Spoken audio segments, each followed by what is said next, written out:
Ryan Reynolds here from Mint Mobile. With the price of just about everything going up during inflation, we thought we'd bring our prices down. So to help us, we brought in a reverse auctioneer, which is apparently a thing. Mint Mobile Unlimited Premium Wireless. How to get 30, 30, bit to get 30, bit to get 20, 20, 20, bit to get 20, 20, bit to get 15, 15, 15, 15, just $15 a month? Sold! Give it a try at mintmobile.com/switch. $45 up front for 3 months plus taxes and fees. Promo rate for new customers for limited time. Unlimited more than 40 gigabytes per month. Slows full terms at mintmobile.com. Conservative. Constitutional. It's the Andrew Cooperrider Show, keeping you informed on what's going on right here in Kentucky. Today on the Andrew Cooperrider Show, Beshear decides to build a $250,000 apartments on the taxpayer's dime right here in Kentucky. We'll also go over the Kentucky Health Justice Network. Who are they? What are they up to? Why are they a problem? We'll be going over that, of course. And if we have time today, we'll touch on a few more national topics that I think have something to do with what's going on right here in Kentucky. But before I dig down into it, I did promise yesterday I'd be going over the Fayette County Public Schools budget and issues within it today. Now, before I dig down into this budget, I want to set the scene for you here, okay? I want you to understand why we're calling some of this out, all right? So going into this budget season, the site-based decision-making councils, who of course are limited on how much they can spend at these schools. So kind of how it works is they get some budgets and they can play with those budgets how they want to. And due to COVID funding coming down from the federal government ending, a few of these schools have been looking at making some cuts.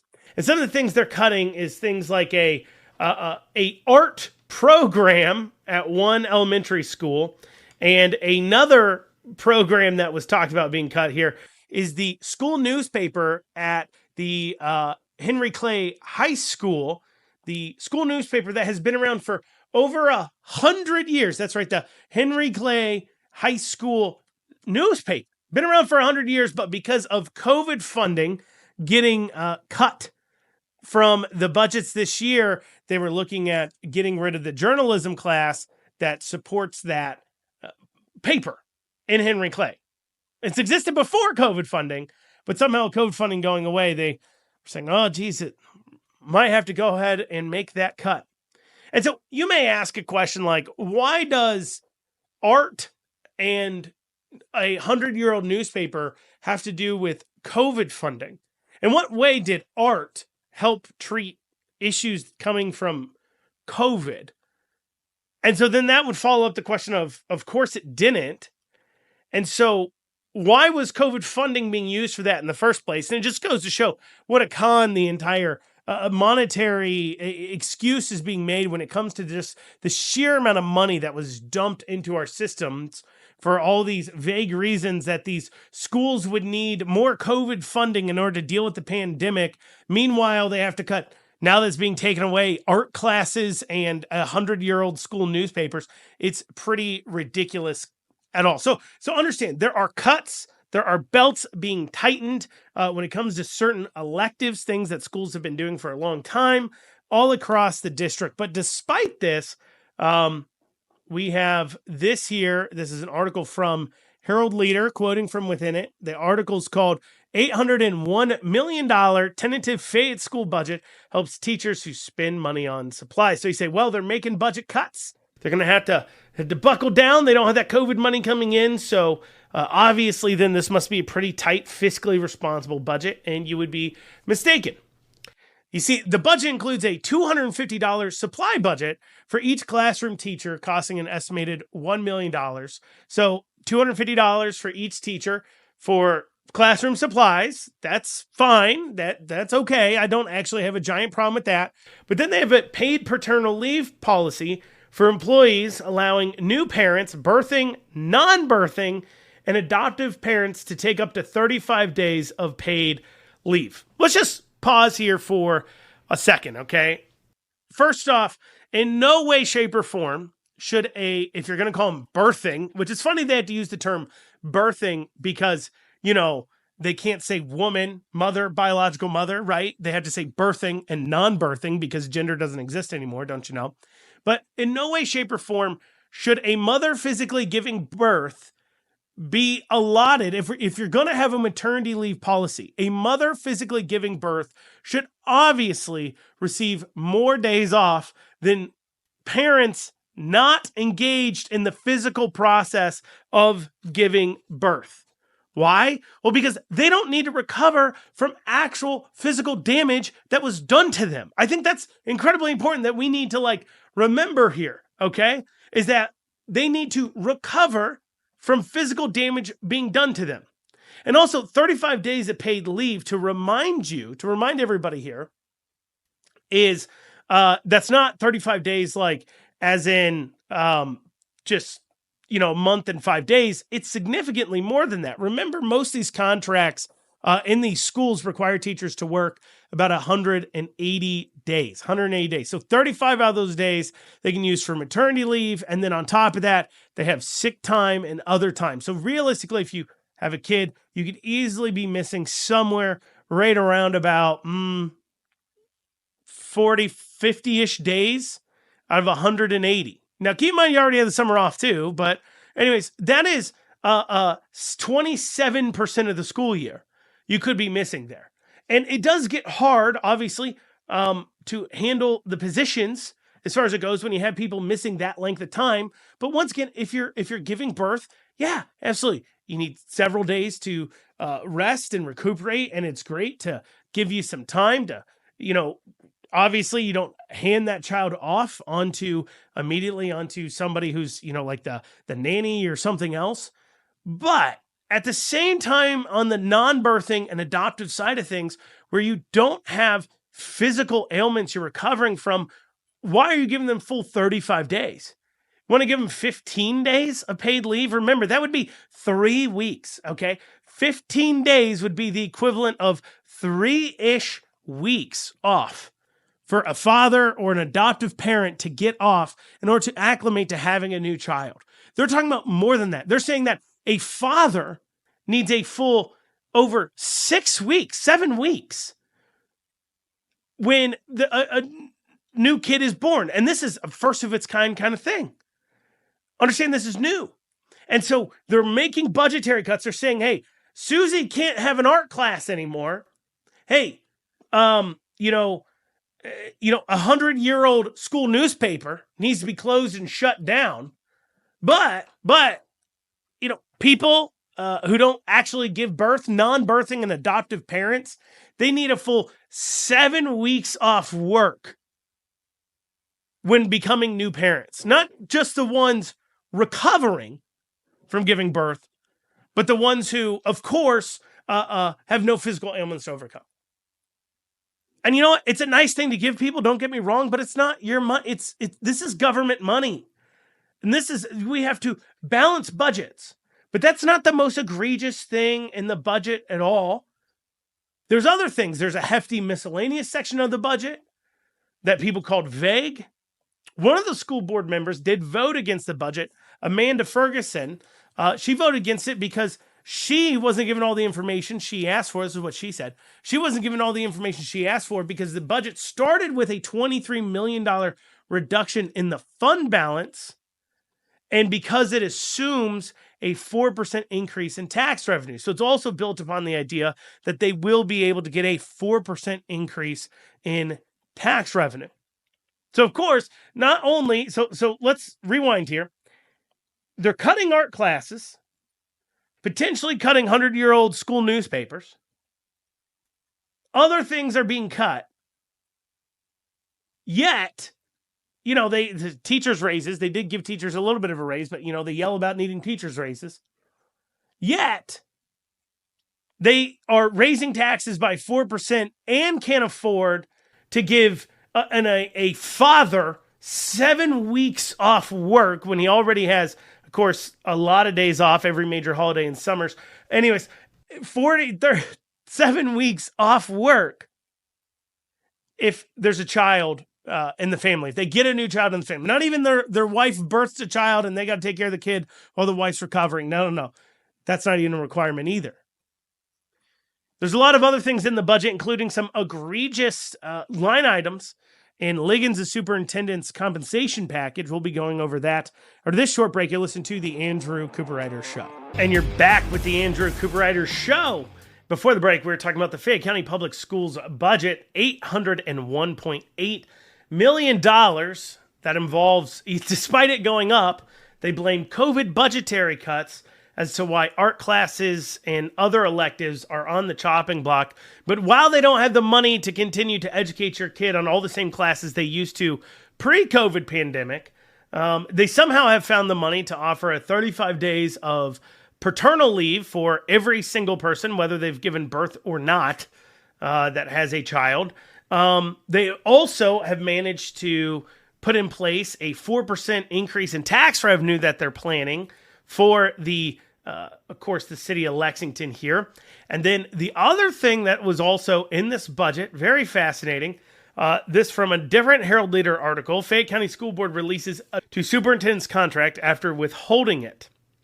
Fayette County School Board on Thursday unanimously approved an amendment to Superintendent Demetrius Liggins' contract, but district officials did not make the document publicly available before or immediately after the vote. On Friday afternoon, after repeated requests from the Herald Leader, the school district released the contract, which included a wellness package and an executive coach costing up to $25,000 a year. It gives Liggins up to 20 vacation days per fiscal year. The wellness package says the superintendent shall submit to an annual physical examination of his choice, and the district will pay the portion not covered by Liggins' health insurance in a maximum sum of $5,000. Who's getting a wellness, an annual physical examination that costs more than $5,000? Because remember, they said, well, after your insurance covers it, we'll cover the rest, but we won't cover more than $5,000. Are you getting like gold laced into your skin or something? Why does it cost $5,000 after insurance? In what world would that be something? They also say the board is not responsible for any additional treatment costs not covered by insurance. Liggins must provide the board with a written report from his examining physician that attests to his fitness to perform the job. The report will be kept confidential except as required by law. Under the addendum, the superintendent can, but is not obligated to, obtain the services of an executive coach on topics such as leadership and problem solving not to exceed $25,000 a year. So they approved him to spend $25,000 a year on an executive coach. They've giving 35 days of maternity leave to people not giving birth to children. They can raise our taxes, and he raised our taxes 4%. But while doing all of that, they can't actually afford to make sure that the art classes and newspapers, school newspapers, continue. Because, we just can't get that done, apparently.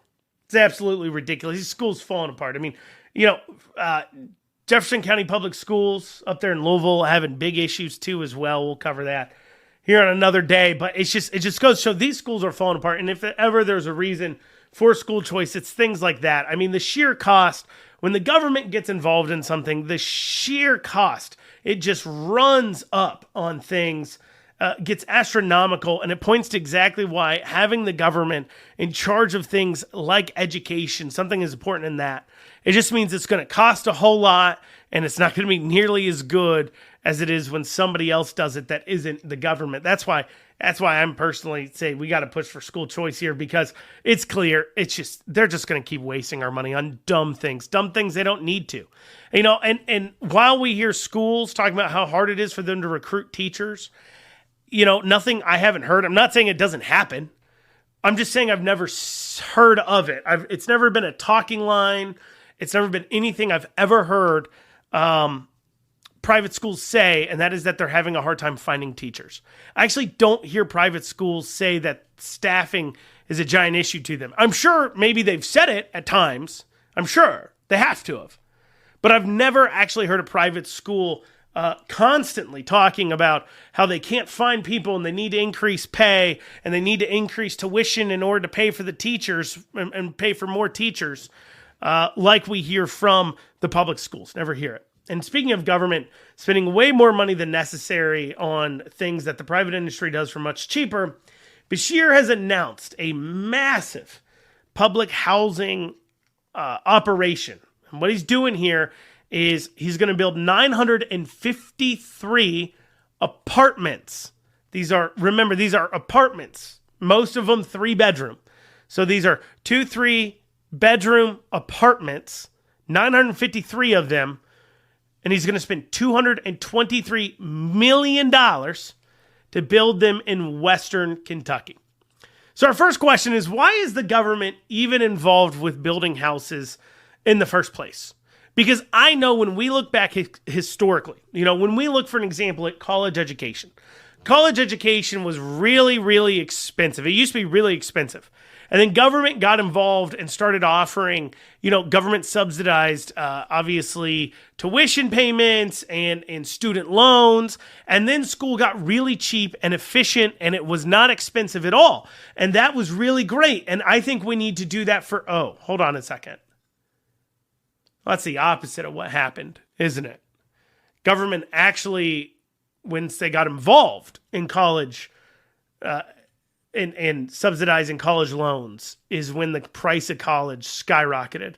Before government got involved, it actually was pretty reasonably priced. Well, okay, well maybe that's something. But I know that when the government got involved with healthcare, it ended up going massively down in price. And so that's exactly why they should continue to get involved in housing.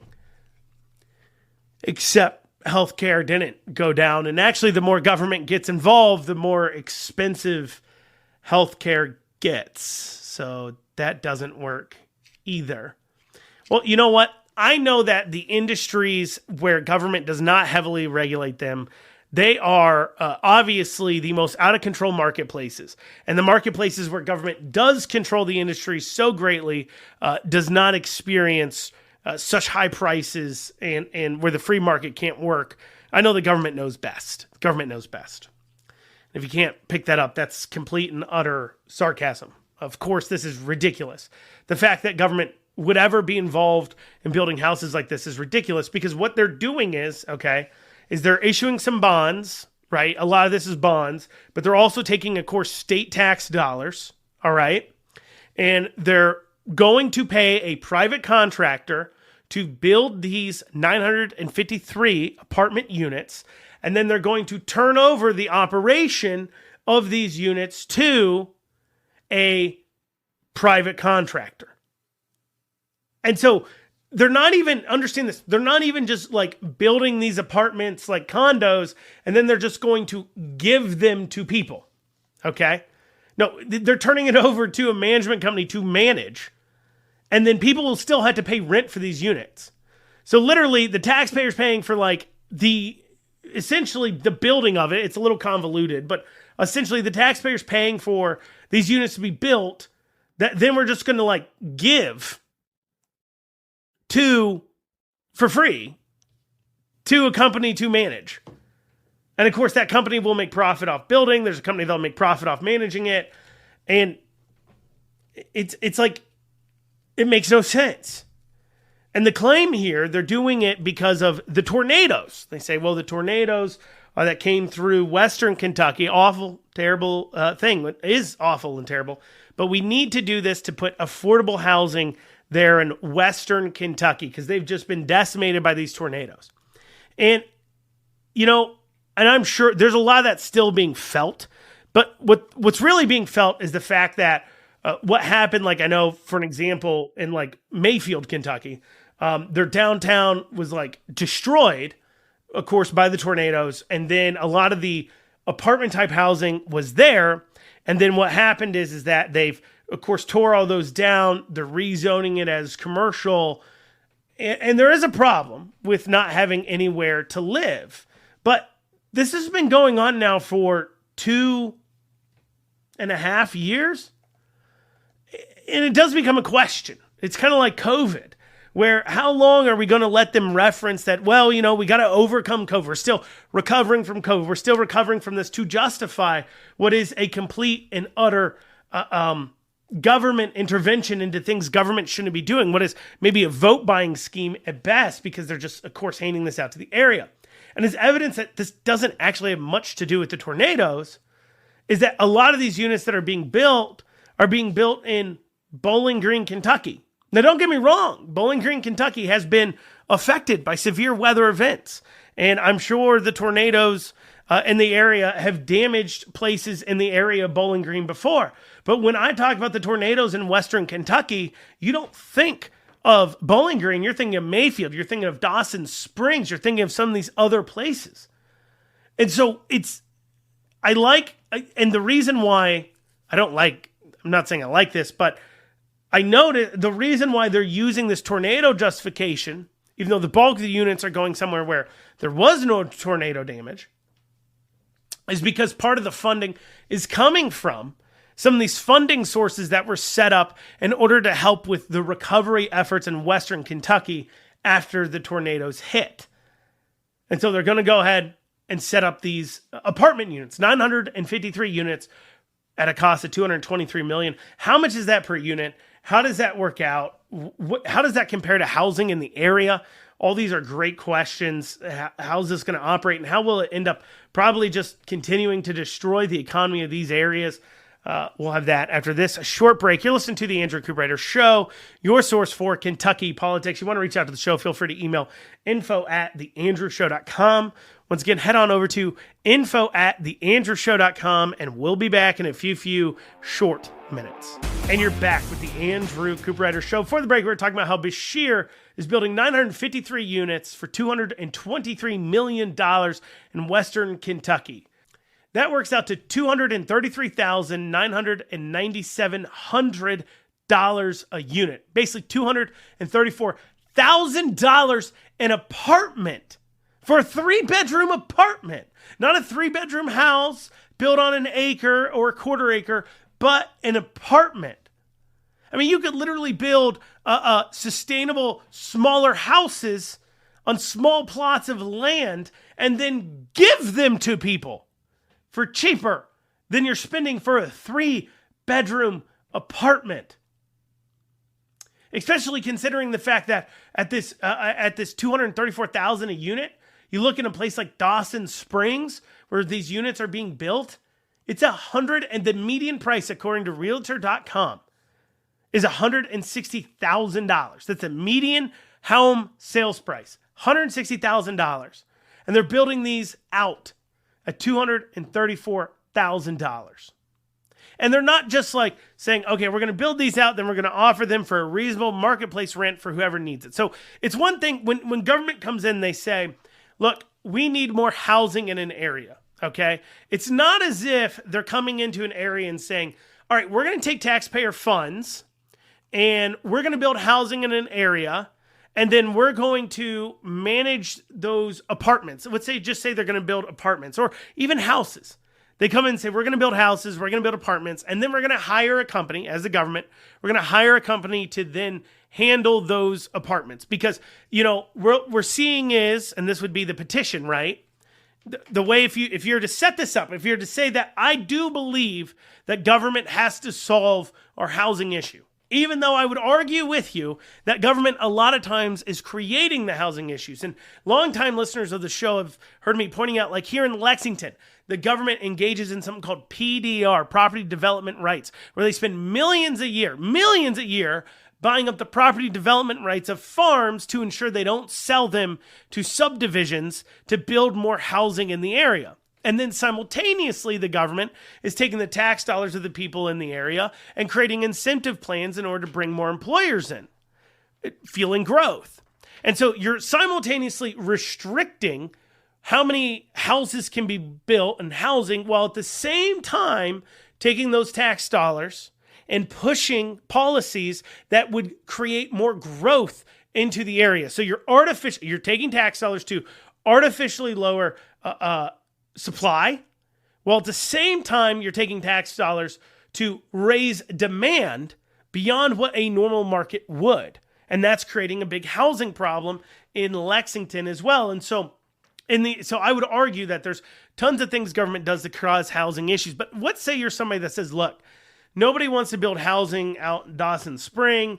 Nobody's coming in to do it. We can't find any private companies willing to do it.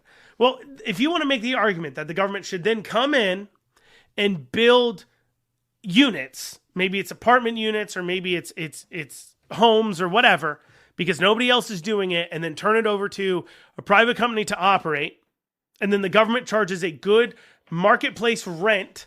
They set the rent at exactly whatever marketplace is in the area, okay?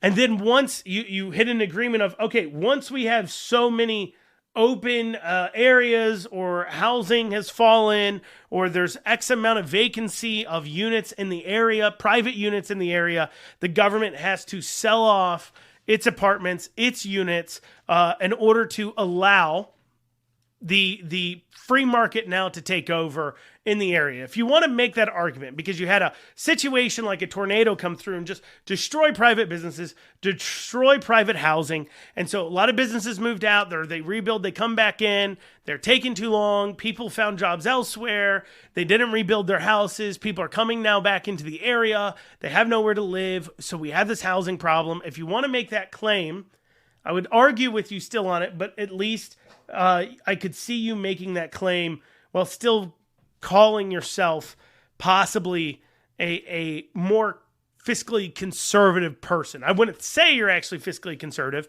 because you're still involving government in housing, but I could see that argument, okay? But that's not what they're doing here. They're building apartments at $234K each, and then they're going to make them rent controlled and only allow them to be leased out to low income or middle income at the highest, but mostly low income renters. Now, let me ask you a question. Let's say you have an area where you have a housing crisis. There's not enough housing in an area. And so you go ahead and you build up a bunch of apartments, but you say they're only for people who are low income.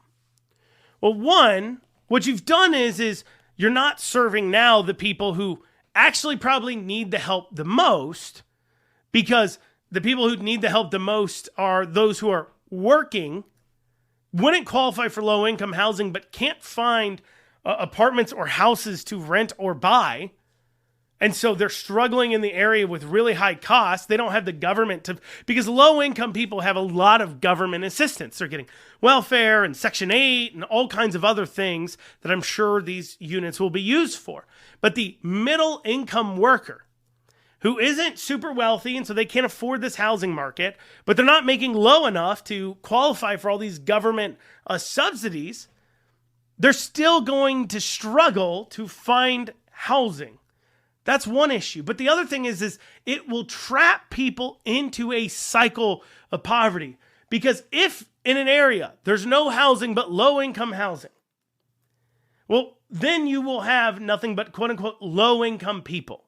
And low income people means is that you either don't work, or if you do work, you work part-time, but you certainly can't work a job that will actually pay you a fair amount of money. And so if you're trapped in an area, so let's say you live in Dawson Springs and you're working part-time at the convenience store, $12 an hour, so you can qualify for rent-controlled housing that they're now building. But if you can't find another job that doesn't just pay $12 an hour, but this gets into a benefits cliff now, where you can't qualify for your housing anymore if you make too much. So what are you going to do? You're going to forever stay at working at the gas station part-time so you can qualify for the only apartments available in the area. You're going to be stuck in poverty. You're going to be stuck in that cycle, because if you try to leave, if you try to exit, well, you're going to lose those benefits. You're going to lose an ability to live in the area. You literally couldn't exit poverty without completely leaving the area, finding a new job, and then hoping to find housing and everything else there. Doing that all while you're being trapped and only working part-time at like a gas station because you can't make too much. That's how it traps you in. And of course, they're not just giving them away for free either. And a private company will be involved with managing them. So it just creates this really vicious cycle. We have people trapped. You have government spending $234,000 a unit. I mean, you could literally build tiny homes and give them to people for significantly less than what they're spending here. Significantly less. That's not what they're going to do. It's just another example of just craziness coming out of the Beshear administration. This is the liberalness. This is where, Cameron really needed to be able to hit on these things to explain how these types of things are bad for the area. What do you want if you're the local governments? What do you want if you're the local citizens? You want good paying jobs, the ability to stand on your own 2 feet, the ability to live your life being left alone. Well, you can't have good paying jobs if there's nowhere to live and nobody to work them because they're afraid of making too much and getting kicked out of their house. So that kind of caps industry in the area. Coming up after this, we'll be talking about the Kentucky Health Justice Network, who they are, what they do. We'll have that after this short break. You're listening to the Andrew Cooperrider Show. And you're back here in this final segment of the Andrew Cooperrider Show. So TJ Roberts, he's the gentleman who just recently beat Ed Massey, running for office there up in northern Kentucky in Boone County in District 66. And he had shared a post on Twitter where he had screenshotted a Kentucky Health Justice Workers comment here. Let me read what she said. Okay. I had a caller just sob on the phone because we could put $200 towards her abortion. She was so relieved that we were there to help that she just cried saying thank you. Abortion funds make a difference. And then apparently this person was involved with the Kentucky Health Justice Network. And I'll go into exactly what they are in a bit. But for right now, essentially what they do is they're a donation network where people give money to them. And then they turn around and give money for people to travel out of states to pay for getting abortions. So it's not just that they are somebody who advocates for policy supporting abortion. No, they're literally giving people money to get the abortions, actively funding themselves abortions. And then as well, they also offer trans health, where of course they help trans people pay for their health care as well. TJ Roberts tweeted that out with the comment, hiring a hitman is a Class B felony in Kentucky. Funding a murder mill and financially aiding and abetting the termination of an innocent life should be treated the same. I will introduce legislation to make sure it is in Kentucky. Now, what he's referencing here, and this goes into yesterday where I talked about Kentucky Right to Life and courage of convictions. Kentucky Right to Life doesn't typically actually like these kinds of pieces of legislation. They don't actually like it when there are pieces of legislation put forward that criminalize to the point of calling it murder abortion, even though they supposedly believe that an unborn child is a human being.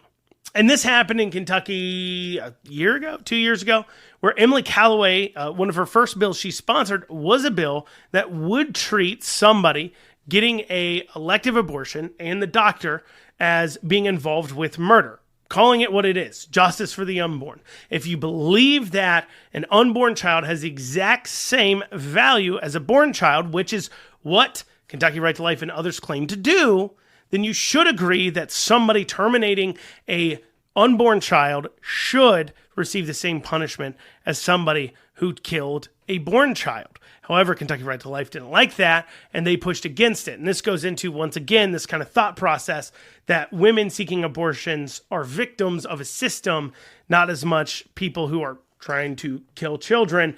I talked about that at length yesterday. I don't think I need to go much more into it. So what TJ Roberts is talking about is looking at Kentucky Health Justice Network and saying, look, you're funding for people, you're actively trying to fund people to murder children. I think that's wrong. I think you're murdering a child and it should be illegal. If an unborn child and a born child have the exact same value, that's what it means. And sometimes I think people lack, and I mentioned this about Kentucky Right to Life, of course, people in general, if you're hearing that and that makes you uncomfortable, if you are pro-life, now if you're not pro-life, and you don't believe a born child and an unborn child have the exact same value, then obviously you're not going to agree with this statement. And if you think that an unborn child and a born child don't have the exact same value, we can have a debate on that. I've talked about it at length on the show, where I'd love to hear, if I say life begins at conception, I'd love to hear you say where life begins, where somebody becomes somehow of the same value as a human being. What point does that occur? And does it occur when they're being birthed, coming out of the womb? So a few minutes before they're actually, so if a doctor's doing a C-section, they can literally kill the child a few minutes before that, but then the moment they open the stomach to pull the child out, now that's birth, and now the child suddenly has 1 second there has more there's not anything you can say that would make sense, but regardless, maybe that's what you think. If that is what you think, then you would disagree. But if you do believe that a born child and unborn child have the same value, then you would agree, obviously, that funding people to go murder their children should be illegal in Kentucky. However, that's not what Kentucky Health Justice Network is. And so if you go over to their website, they're an abortion support fund and hotline. And you go to their front page there. And of course, it says right away, May 25th, 2024, that's passed. They have something called the Art Sanctuary, which they're still offering for you to be a sponsor of. Then they're also offering, I'm assuming for Pride Week, a Fat Gala. That's F-A-T, Fat Gala, G-A-Y-L-A, 2024. Interesting. Then they go on to say, what is Kentucky Health Justice Network? Kentucky Health Justice Network builds the power of Kentuckians to achieve reproductive justice. We support this mission through direct support, education, and outreach. Isn't it interesting, though? Okay, reproductive justice. You know, they make it sound like their entire purpose is to go after, like, rapists. Like, when I hear the word reproductive justice, what I would think of is things like, oh, you're going after rapists, or you're going after people who do abortions, right? I mean, it used to be reproductive health care is what they called it. But apparently reproductive health care was not snazzy enough. It didn't rile up the base enough. So they had to go ahead, they had to throw in the word justice. They said, we support this mission through direct support, education, and outreach. Our work is guided by the reproductive justice framework developed by women and people of color. This is interesting. Okay, so rewind here. Reproductive justice framework, which was developed by women and people of color. So if you're a white male, need not apply. Kentucky Health Justice Network wants nothing to do with you. They don't even want your money. Don't even send them their money. They don't want it. Okay, apparently, they only want women, which, of course, they can't define. If I ask these people to define what is a woman, they'd stare at you blankly. They have no idea what a woman even is to define it. But if you're not a woman, they don't want your input. And then people of color, which you wonder why, if we're talking about abortion, okay, specifically abortion, right? Why would the skin color matter? If you want to say, like, if I'm to get into the leftist mindset, okay, and their argument of, well, you know, reproductive things don't even affect men, quote unquote, or as they would call them, non-birthing people. It doesn't even affect them. So therefore, we don't care what they have to say. We care about a reproductive justice framework set up by women. Like, that's at least a coherent, like, argument, like, that's germane to the situation.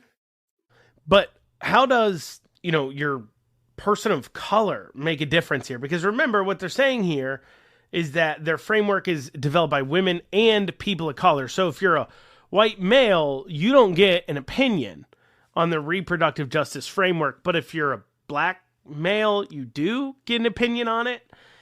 The only thing that makes sense there is that they've looked at the data and have become very honest about it. And the fact that, you know, frankly, per capita, we're seeing black females get more abortions than white females, which is why this is actually a pretty big issue. If you care about building up the black community and the black family base, allowing them to just murder their children constantly, where it sends a message that, you know, your children are so not worth something that you can just kill them, is certainly not a good idea. But maybe they're looking at that and they're saying, well, you know, per capita, black men are paying for abortions at a higher rate than white men are, and so therefore they get to weigh in on this because we are about funding abortions. That could possibly be it. They do go on to say, we believe reproductive rights are human rights and that all people should be able to decide if, when, and how to parent. If, when, and how to parent. How you parent your child. Unless, of course, you want to parent your child in a way they disagree with, right? If you want to, I don't know, teach them traditional conservative ideas. They then end by saying, Kentucky is located on Eastern Band Cherokee, Shawnee, Yuki, and Adena land. To learn whose territory you're on, visit nativeland.ca. So it's a fund meant to help to pay people to get abortions that only allows, white women or white people who identify as women, or I guess black men or other non-white people to go ahead and get to weigh in on everything that's going on there. Otherwise, white male, it doesn't matter straight or not, you don't get an opinion, which, makes sense, I guess, for the LGBTQ part, because obviously, they don't have kids, of course. That's all we have time for today on the Andrew Cooperrider Show. We'll be back here tomorrow. Till then, we'll be seeing you.